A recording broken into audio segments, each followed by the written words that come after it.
Raríssimas, raríssimos e raríssimas, boa tarde, René de Paula Júnior falando aqui no Radinho de Pilha, ao som de outros sons que eu trouxe das nossas férias. Hoje é dia 9 de dezembro de 2025, terça-feira. Esses sons são um pouquinho diferentes, dessa vez diferentes, né? A gente não estava exatamente na beira do mar, com as ondas quebrando ali das pedras.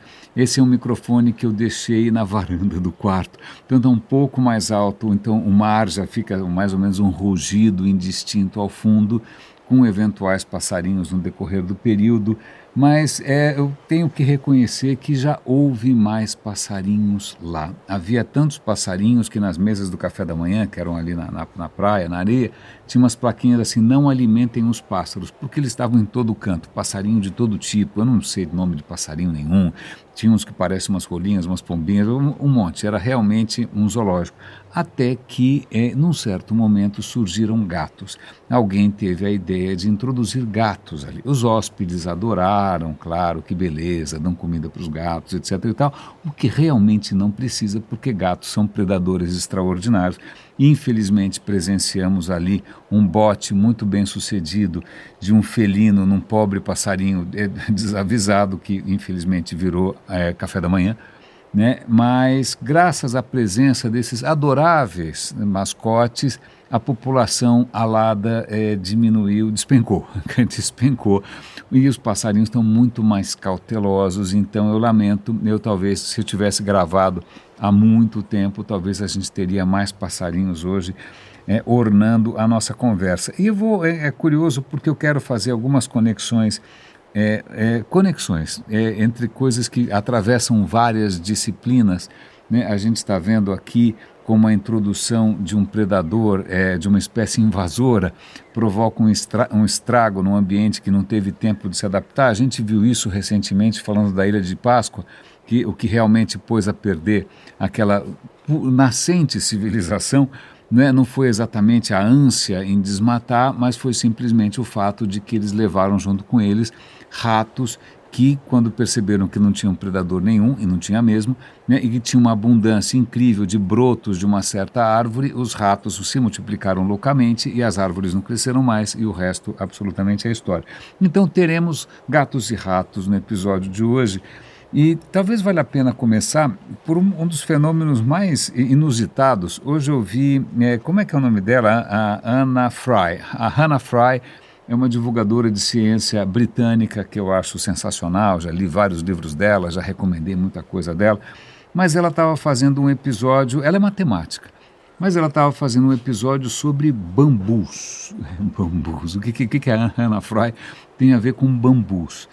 Bambus são muito interessantes. Bambus chegam a crescer 1 metro por dia, o que é bastante assustador, né? Vale lembrar que da onde ele tira energia, da pouca fotossíntese que ele faz, mas ele consegue crescer centímetros por dia. Algumas espécies podem crescer 1 metro por dia, né? Imagina, em pouquíssimo tempo já é um bambuzal simplesmente gigantesco. Mas tem, aliás, uma questão curiosa, porque eu fui pesquisar um pouco mais. Eu li, era um vídeo desses shorts, desses curtinhos do YouTube. Eu fui um pouco atrás para tentar entender um pouco mais essa história do bambu. Na verdade, esse próprio crescimento extraordinário do bambu, ele por si só tem um aspecto que acho que vale a pena chamar a atenção. O bambu é uma forma de grama, pasme, mas é uma forma de grama. Ele não tem um tronco. Não tem um tronco, ele inclusive é oco. Aliás, ele é tão grama quanto o trigo é grama, né? É tudo capim, na verdade é tudo capim. Mas o bambu descobriu uns truques, né? E um desses truques é o seguinte: normalmente quando você tem uma planta crescendo, ela cresce nas pontas, ela cresce na parte mais alta, né? Você está ali abrindo espaço e o que você deixou para trás ali, o tronco, é uma coisa mais antiga. Bambu funciona diferente. Ele veja só que coisa curiosa, eu acho que eu entendi mais ou menos, mas ele começa a produzir ali, a parede dele, lá embaixo, a parede está sendo produzida lá embaixo, né, perto do solo, e à medida que ele injeta água nisso que ele acabou de fazer, o que o bambu faz é com que isso estique para cima. Então, na verdade, o bambu está sendo empurrado Não é que ele está crescendo lá em cima, não, ele está crescendo embaixo. Ele está sendo empurrado por baixo pela pressão da água. É uma coisa absolutamente sensacional. Mas o que eu não sabia, e é por isso que eu fui conversar com o ChatGPT, é sobre uma coisa chamada floração simultânea. O que é uma floração simultânea? Pois bem, bambus florescem. Não muito, não sempre. Aliás, tem alguns que florescem a cada 120 anos, alguns florescem a cada 40 anos, sei lá, são os números meio sem pé nem cabeça, não são os números muito regulares, 17 anos e tal. E tem uma coisa que é muito curiosa, que é o seguinte, ok, então vamos imaginar que o bambu, ele floresce a cada 120 anos, então quando ele tinha 100 anos, você resolveu pega ali um teco do bambu, né, e aí você pega e clona, o bambu é clonado, todo bambu é idêntico aos que vieram antes dele, é tudo clone, é tudo copy-paste, é tudo carimbinho, né? Então você pegou um bambu de 100 anos e você falou, olha, eu acho que daqui a 2 anos ele vai florescer, então eu já vou pegar aqui, vou fazer uma mudinha e vou plantar em outro lugar. Aí o que acontece? Cresce loucamente, você pode fazer, espalhar, mandar para os amigos, uma coisa louca e tal, mas o que é muito interessante, que na hora que você clonou o bambu, sem saber, você clonou junto um reloginho. Os clones, embora aparentemente estejam começando do zero, eles não estão começando do zero. Eles lembram o reloginho, eles sabem exatamente em que tempo que eles estão. Então veja, quando o bambu original, né, dali a 2 anos, ele já está 120 anos de idade, está velhão, ele vai florescer. Florescer implica inclusive morrer, porque ele floresce e morre, ponto, certo? Certo.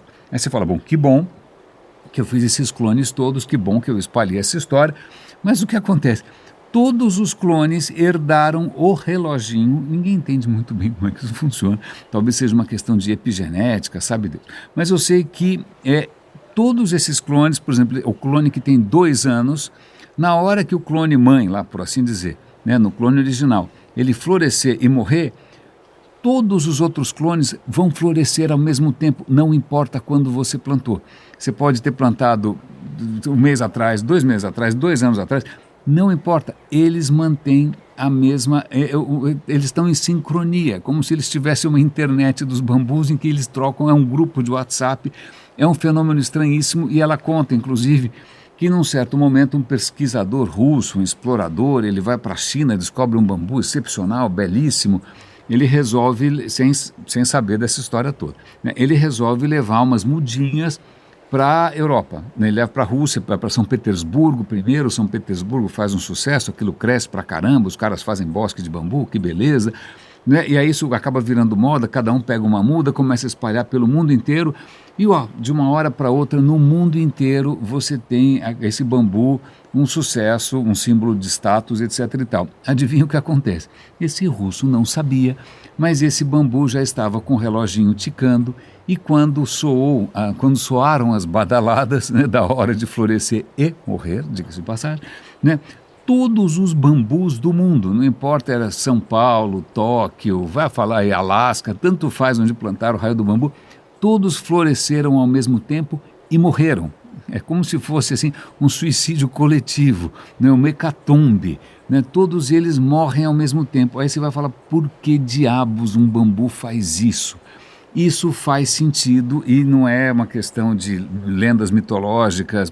Se eu não me engano, o bambu está associado a divindades japonesas, chinesas, indianas, claro, né, como sempre.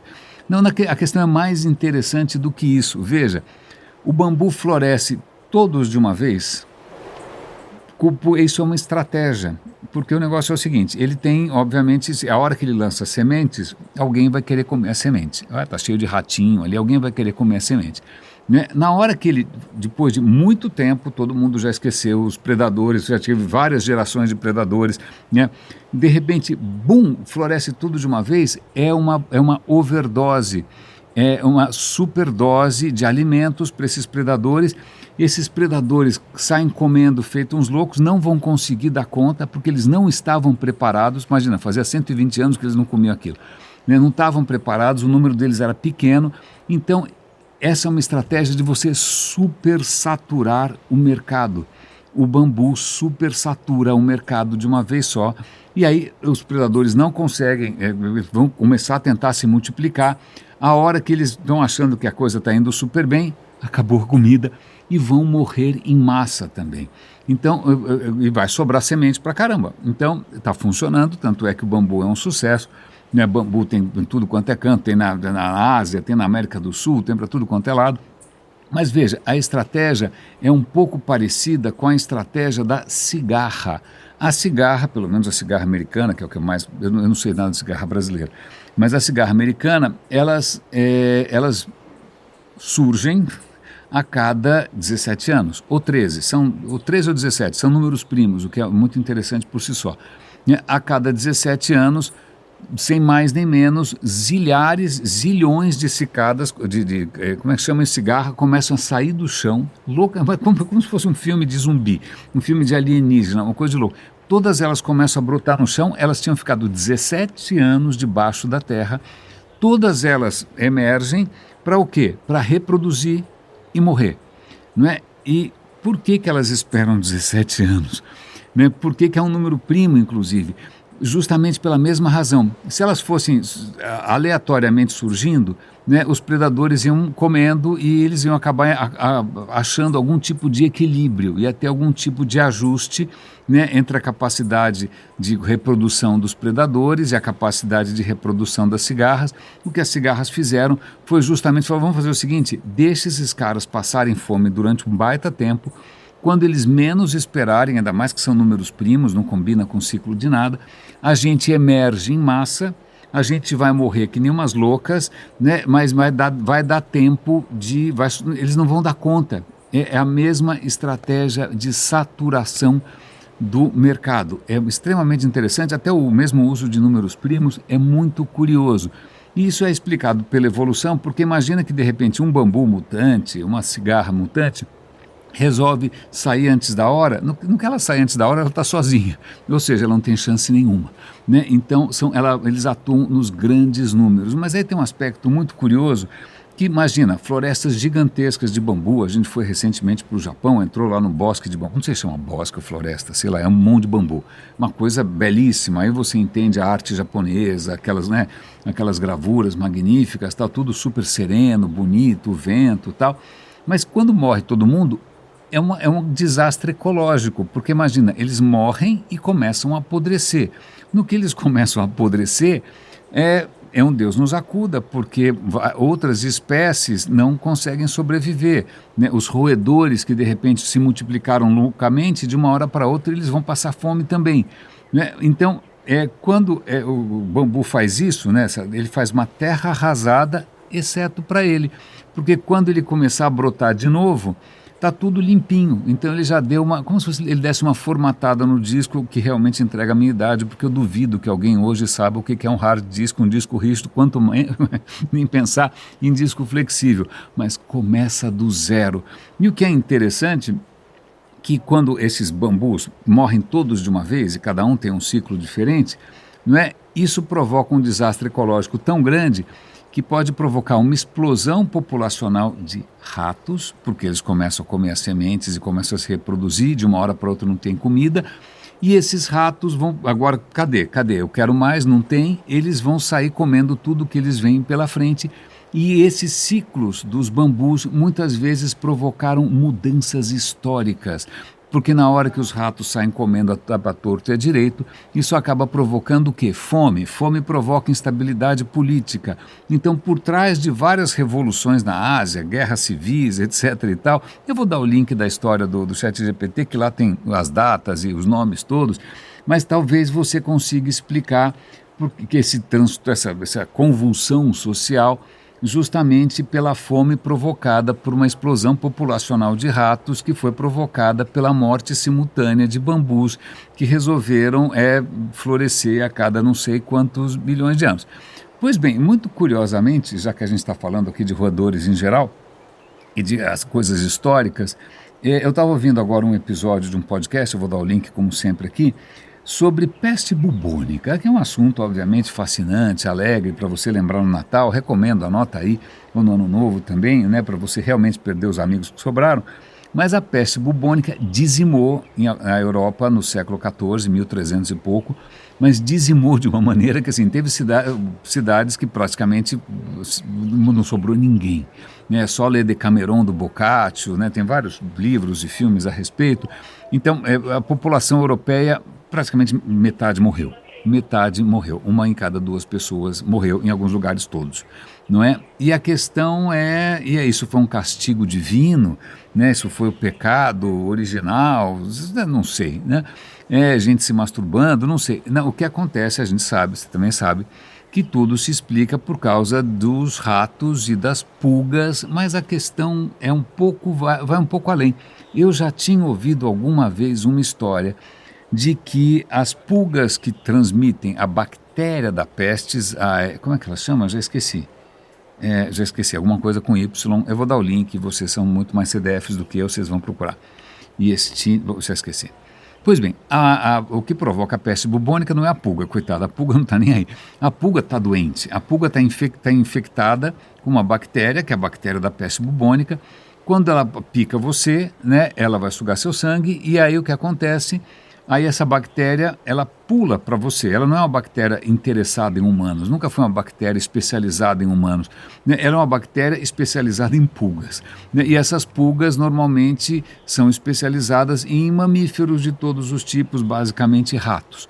Né? Eu já tinha ouvido uma vez uma história que tinha acontecido alguma mudança climática, né, e isso tinha provocado uma mutação na pulga, e a pulga de uma hora para outra fazia com que a mutação foi na bactéria. De uma hora para outra a bactéria começou a deixar a pulga mais doente, aí a pulga ela vomitava o tempo todo, então ela precisava comer muito mais, os ratos não davam conta, elas resolveram infectar os humanos. E aí é tudo por conta de uma mutação em uma bactéria. E, eventualmente, por alguma razão climática que eu não me lembro bem. Pois bem, adivinha o que eu fiz? Fui perguntar para o ChatGPT, conte-me um pouco mais dessa história. E a história é muitíssimo interessante. Porque, de novo, vai ter a ver com mongóis, com globalização, com guerras, com marinhas mercantes. A história é muito interessante. Vamos lá. A peste bubônica é transmitida por uma bactéria. Né? Essa bactéria, em princípio, na verdade, antes delas, acho que você tem vestígios arqueológicos, ou paleo, sei lá o que, antropológicos, de gente com o bacilo da peste há uns 5, 6 mil anos. Mas, inicialmente, essa bactéria se transmitia de outra maneira, pelo contato, vias respiratórias. Ela sofre uma mutação, ela consegue infectar as pulgas. Que beleza, que coisa magnífica. Né? E aí ela vai infectar as pulgas e ela vai evoluindo dentro das pulgas, e pulgas que são normalmente concentradas em ratos. Né? É o rato negro, basicamente.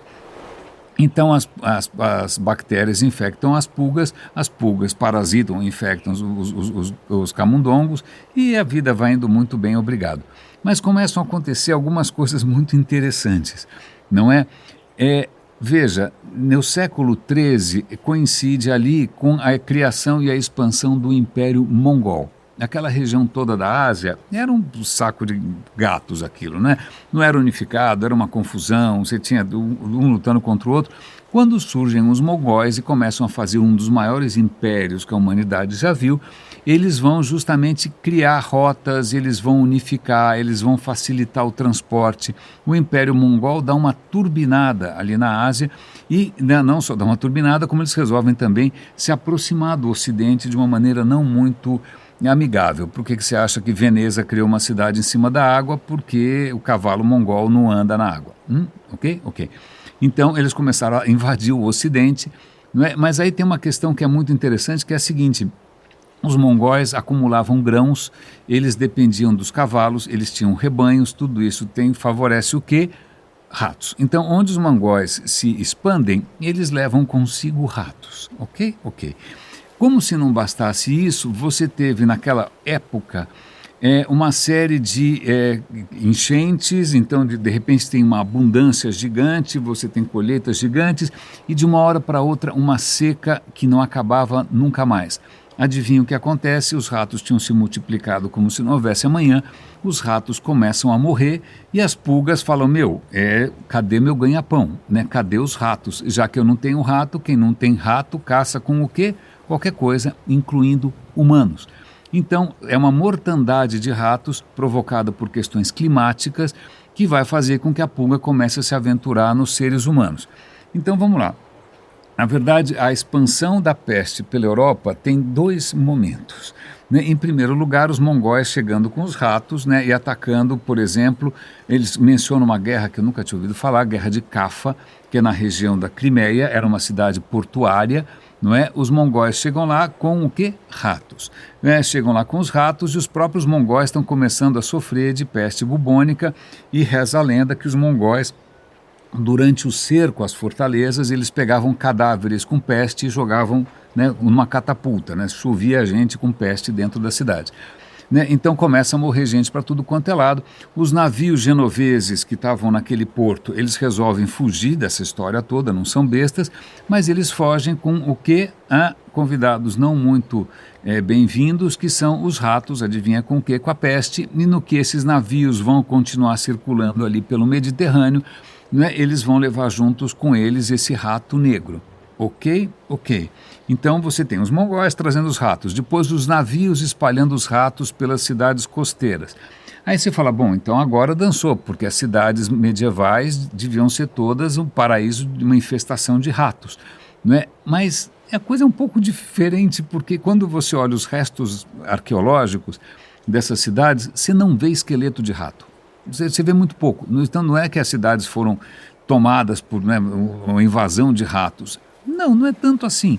Né? Muitos países que foram dizimados pela peste bubônica, Suécia, Dinamarca, etc., países nórdicos, desculpa, o rato não gosta de lá não. Né? Então alguma outra coisa aconteceu. Adivinha o quê? Né? Na hora que as pulgas conseguiram atacar os humanos têm outros parasitas próprios, como chatos, como carrapatos, como pulgas humanas. Então, a partir de um certo ponto, eram pulgas humanas ou parasitas humanos passando para outros humanos. Então, o vetor muda. Vetor é quem está transportando essa zona toda. E os humanos, sendo os vetores, explicam por que a peste se espalha tão rápido. Num certo momento, a peste está andando 30 km por dia, 40 km por dia. Se ela só dependesse dos ratos, ela avançaria 3 quilômetros por dia, né? Porque os ratos não é uma tropa de cavalos, exatamente. Né? Mas como são os humanos que têm um monte de parasitas, higiene meio precária, é isso que faz com que a coisa se espalhe. Eu achei essa história absolutamente genial, porque conecta tanta coisa. Conecta questões climáticas, conecta o ciclo ensandecido do bambu, conecta a bactéria que infecta a pulga, que infecta o rato. E aí ele até confirmou uma coisa que eu tinha ouvido de orelhada, que sim, de uma hora para outra, as bactérias que estavam infectando as pulgas, elas vão melhorando a maneira como elas vão infectar a pulga. Claro, evolução é isso, bactéria não tem o que fazer. E elas desenvolvem uma capacidade curiosa, primeiro de resistir ao suco gástrico da pulga, porque imagina, você está dentro de uma pulga, por que você não é eliminado? Né? Por que a pulga engole um sangue com a bactéria? Por que a bactéria não é digerida? Bom, isso foi uma mutação, o ChatGPT explica qual, uma mutação que protegeu a bactéria do suco gástrico da pulga ou qualquer coisa parecida. Mas aí a bactéria não se dá por feliz, ela resolve, para se proteger um pouco mais, criar um filme bacteriano. O filme bacteriano não é nenhuma produção da Netflix, na filme bacteriana é quando elas formam basicamente uma colônia. Imagina, a bactéria é uma criatura que em princípio é individual, mas em algumas circunstâncias elas podem fazer ali uma turminha, e quando elas estão em turminha, elas fazem coisas que... Né, o tártaro no dente da gente é isso, é um filme bacteriano. É uma película que protege as bactérias de qualquer tipo de agressão. Então elas descobriram como fazer uma película dentro da barriga da pulga, e coitada da pulga ficava vomitando toda hora e tinha que comer cada vez mais. Come, vomita, come, vomita, come, vomita. O que para a bactéria era um sucesso, porque isso fazia com que a bactéria se multiplicasse loucamente. Então temos aí uma conjunção simplesmente colossal de fatores que fez com que morresse gente pra caramba, e ainda morre gente de peste bubônica. Hoje nós temos medicamentos, mesmo assim nos Estados Unidos morrem umas 10 pessoas por ano, no Brasil eu não sei, não é? Porque você tem medicamentos. Agora, se você está num lugar como, por exemplo, a Malásia, ou um lugar como, por exemplo, a República Democrática do Congo, aí centenas de pessoas morrem de peste bubônica até hoje. Né? Então você vê que é muito curioso, porque existe cura. Bom, existe cura, existe. Tecnicamente, sim, politicamente, economicamente, não necessariamente. E já que a gente está falando aqui de cidades e trânsitos e globalizações e impérios, eu ouvi esses dias também um episódio muito interessante a Mary Beard é uma historiadora inglesa que é uma excelente divulgadora de história, eu adoro. E ela tem um podcast que chama Instant Classics, e ela resolveu fazer aliás, eu adoraria ter visto, infelizmente, né, a gente não pode estar em todos os lugares ao mesmo tempo, né? Ela fez, junto com a parceira dela lá, ela fez uma palestra, um episódio gravado num anfiteatro romano em Londres. Aí você fala, que anfiteatro romano em Londres? Tinha um anfiteatro romano, né? Tinha, pois bem, ele é subterrâneo, ele está a 6 metros de profundidade, foi descoberto, não sei, não faz muito tempo. Então imagina, você está no subsolo de Londres, dentro de um antigo anfiteatro onde gladiadores lutaram, não é? E elas vão comentar ali sobre a presença romana ou sobre o passado romano de Londres. Vale lembrar que, embora aquela região ali da Inglaterra tivesse tribos para lá, tribos para cá, vestígios de ocupação, mas na verdade a cidade de Londres é uma criação romana. Londinium, era a antiga Londinium. Roma, quando resolve finalmente invadir ali o que hoje é a Inglaterra, né, ela faz uma capital que eu já esqueci onde nem como chama, nem onde ficava, não sei onde é, não era Londres, era outra, né, mas Londres elas fazem ali porque é um ponto bom para o comércio. Elas veem que o rio Tâmisa, naquele ponto ali, é muito mais fácil de atravessar, eventualmente fazer uma ponte. Os romanos são os reis do comércio e da engenharia também, começam a fazer uma cidade ali, né?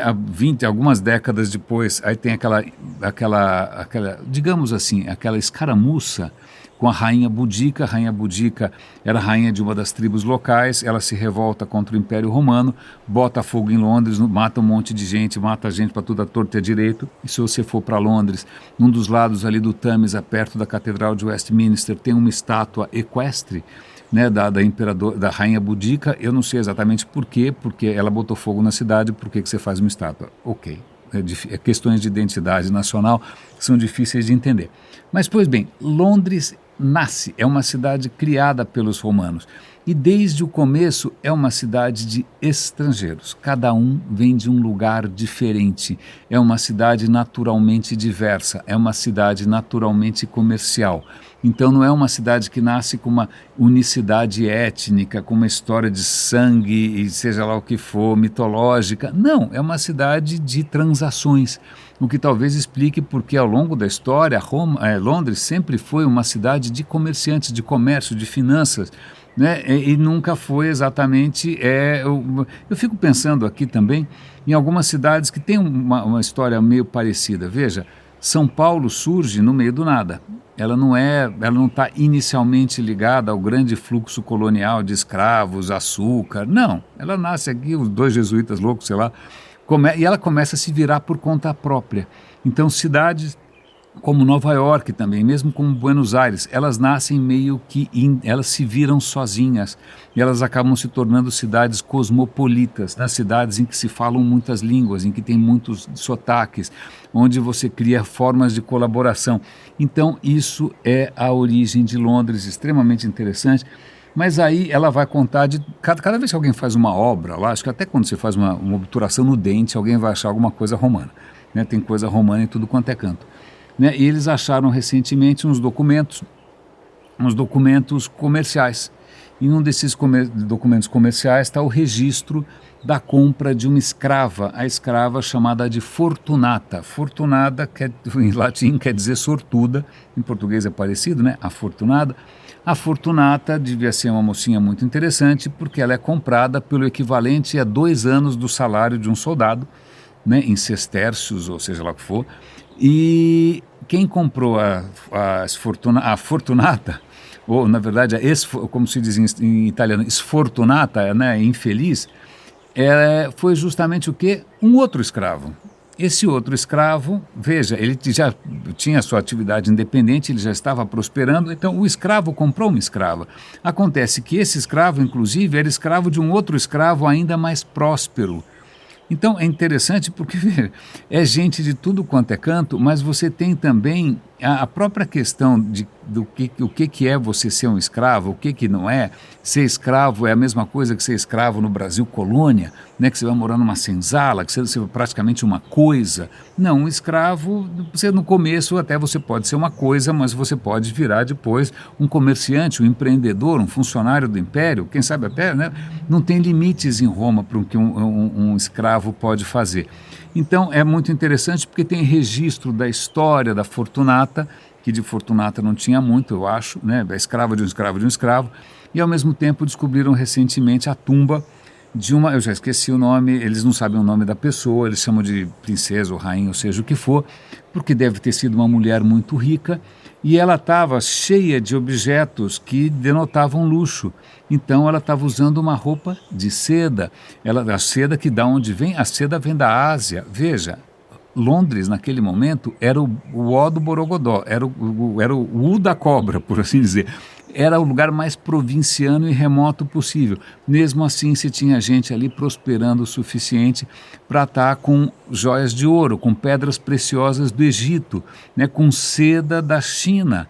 Não é? Naquele momento você já tinha essa questão de ostentação, por assim dizer, possível graças a uma globalização. E vale lembrar que essa globalização é justamente a globalização que traz epidemias, né? Os mongóis globalizaram a peste negra e o comércio marítimo genovês também fez isso. E veja, a pandemia da Covid também só foi possível no momento em que você tem aviões indo de lá para cá o tempo todo, né? E quando você percebe o planeta inteiro está infectado. Aliás, vale lembrar também da gripe espanhola, que foi outra praga horrorosa que aconteceu na Primeira Guerra, justamente porque se tinha mais gente circulando, né? Por causa da Primeira Guerra, se tem soldado indo para lá e para cá, vivendo em condições não muito salutares. Então, eu acho fascinante a gente conseguir cruzar informações que não são só informações, muitas vezes, de clima, informações históricas, de repente, fenômenos socioeconômicos, impérios de lá para cá, mas com questões que são, muitas vezes, de biologia, de genética, né? Uma pequena mutação na bactéria da pulga fez com que a pulga ficasse absolutamente voraz, praticamente um vampiro insaciável, e isso fez com que metade da população da Europa morresse, mas isso obviamente acabou fazendo com que a mão de obra fosse mais valorizada e quem sabe isso levou devagarinho para uma revolução industrial. Ufa, falei pra caramba, estou até um pouco hiperventilado aqui, mas é interessante ver que o universo é isso, você puxa uma pena, vem uma galinha, né? As coisas estão todas conectadas de maneiras que agora a gente está começando a descobrir, justamente no momento em que o mundo está dando marcha ré, né? E está preferindo cada vez mais explicações completamente esotéricas, metafísicas, esquisitas, conspiratórias, né? Então justamente dificultando a ciência, dificultando a colaboração internacional, e os vírus e as bactérias devem estar aplaudindo. Falou, a gente já estava com medo dessa espécie, pensando bem, deixa quieto que na próxima vez a gente dá mais um baile nesses caras. Raríssimas, raríssimos e raríssimos, deixo vocês com os sons atmosféricos, oceânicos e alados. Um grande abraço e até amanhã.